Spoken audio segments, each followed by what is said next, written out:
Hey guys, this is Victor, and I chose a mathematics standard for 7th grade. It has to do with the concept of area.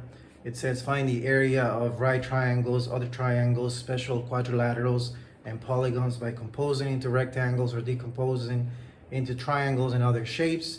Apply these techniques in the context of solving real-world and mathematical problems. And the code for the standard is math content 6GA1. It is a common core state standard. And the reason why I chose it is because it has real world applications right away. So it is not abstract. The students can start using the concepts, the formulas, and everything we learn in class right away in real life scenarios. The big ideas that we discussed with our cohort, I posted my idea, and Lachelle suggested that I do a contest with the students. If I'm unable to get them out of the classroom, I do want to get them out of the classroom and take them to different places around the school where they can see real structures and they can apply the formulas and the concepts right away. But if I'm able to do that, then I can do it in the classroom by projecting images on the starboard, and perhaps having a competition would be a good idea.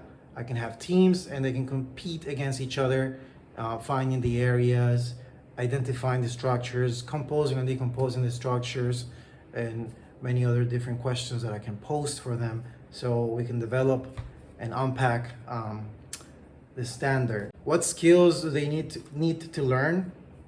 By looking at the nouns and concepts, we got area, right triangles, other triangles, special quadrilaterals, polygons, rectangles, shapes, real world problems, and mathematical problems.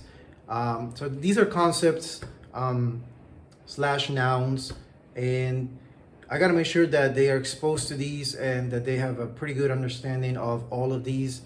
And also my students are ELL students. I teach in China, so I'm gonna have to provide them with translation of these, and they're gonna have to also make sure that they understand these concepts well in English. I'm gonna have to differentiate my class for them more than what I would have to do with a regular class like in the States. The skills, they gotta be able to find the area with the formula depending on the shape. But we're gonna focus on squares, rectangles, and triangles because they can compose and decompose using these shapes, these basic shapes. And so they only need to memorize a few formulas and they should be able to apply these formulas and find the area of many different shapes, even if they don't look like a rectangle or a triangle. And lastly, they got to be able to apply this in the real world. So real structures, real examples, things that they can see, they can touch. So that's why I want to take them out of the classroom. I want to take them to a soccer field, the baseball field, and I want to show them and compose and decompose different shapes there. It would be a fun activity if I can take them out of the classroom and show them the different structures around our school campus. The main project that I want to do with them is have them calculate areas with little snacks, like square shaped snacks. And that's the main thing I want to do first. Like, it's going to be a paper and pencil assignment, and they're going to be given these snacks, and they're going to have to fill in with the snacks the different shapes, and they can calculate the areas of these shapes using that. So that'll work for squares and rectangles. And for triangles, we can introduce a concept of estimation. They can provide an estimate of the area using the snacks, and then we can actually go ahead and use the formula and find the actual number. So that's the main activity I want to do with them.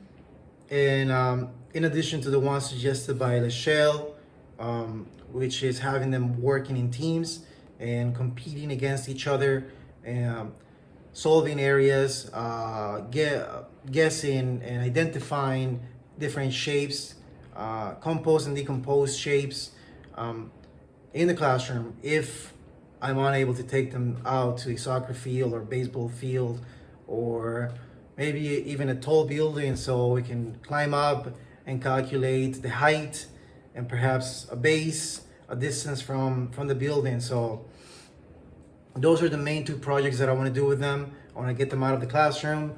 I want to do the snacks activity in the classroom, and again, an alternative would be the contest where they compete and they solve different activities, trying to figure out areas of different shapes. Summative assessments will include worksheets with geometry problems where my students are going to have to calculate areas of simple objects such as triangles, rectangles, and squares. And I will also include more complex shapes, which they will have to decompose into triangles, rectangles, and squares, and figure out the area of the larger shape, larger, more complex, more complicated shape. Also, I will give them word problems. These will be challenging for them because they are ELL students, but it's good practice. These are challenging for both native speakers and ELL students.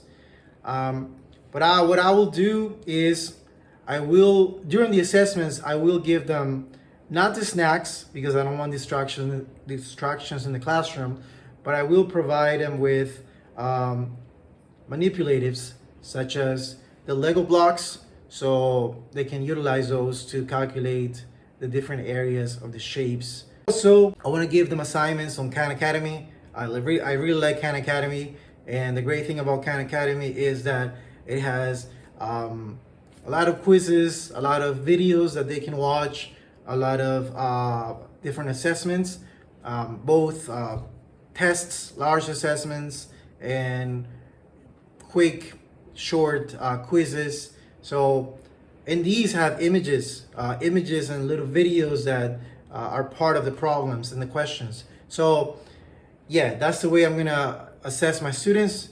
It'll be in the classroom, like doing it old school with paper, pencil, and using the Lego blocks.